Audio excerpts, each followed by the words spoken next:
पांगरी येथे दहिवडी फलटण रोडवर tractor trolley व बोलेरोचा भीषण अपघात। अपघातात 2 ठार तर 4 जखमी असल्याची प्राथमिक माहिती।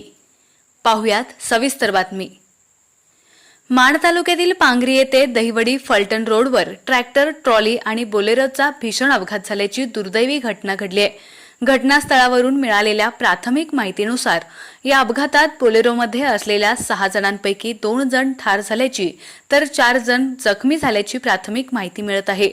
घटनास्थळावरून मिळालेल्या माहितीनुसार वावरहिरे येथील मोहन साहेबराव पांढरे यांचा नंबर प्लेट आणि कोणत्याही प्रकारचे रेडियम नसलेली आणि विहिरीच्या यारीचे साहित्य असलेली ट्रॉली जोडलेला ट्रॅक्टर क्रमांक MH11 5072 मालकाने सांगितलेल्या नंबरनुसार हा ट्रॅक्टर दहिवडीकडे तोंड करून उभा होता। त्याचवेळी फलटणकडून दहिवडीकडे जाणारी भिकवडी बुद्रुक तालुका खानापूर जिल्हा सांगली येथील क्रमांक MH11 BH 1539 ही बंद लाईट असलेली ट्रॉलीला मागून धडकली। यामध्ये बोलेरो गाडीचं मोठं नुकसान झालं। बोलेरोच्या धडकेनं ट्रॅक्टरची ट्रॉलीही निकळली होती। हा अपघात झाल्यानंतर तात्काळ JCB पाचारण करत बोलेरो आणि ट्रॉली वेगळी करण्यात आली, तर ट्रॅक्टर ट्रॉलीपासून वेगळा करून अंधारात उभा केला गेला। या भीषण अपघाताची माहिती मिळाल्यानंतर बघ्यांनी मोठी गर्दी केली होती। अपघातानंतर दोन्ही बाजूची वाहतूक बराच वेळ खोळंबून होती। दहिवडी पोलिसांनी अपघातग्रस्तांना रुग्णवाहिकेतून रुग्णालयात पाठवल्यानंतर वाहतूक सुरळीत झाली।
आपला आवाज न्यूज नेटवर्कसाठी एकनाथ वाघमोडे, दहिवडी।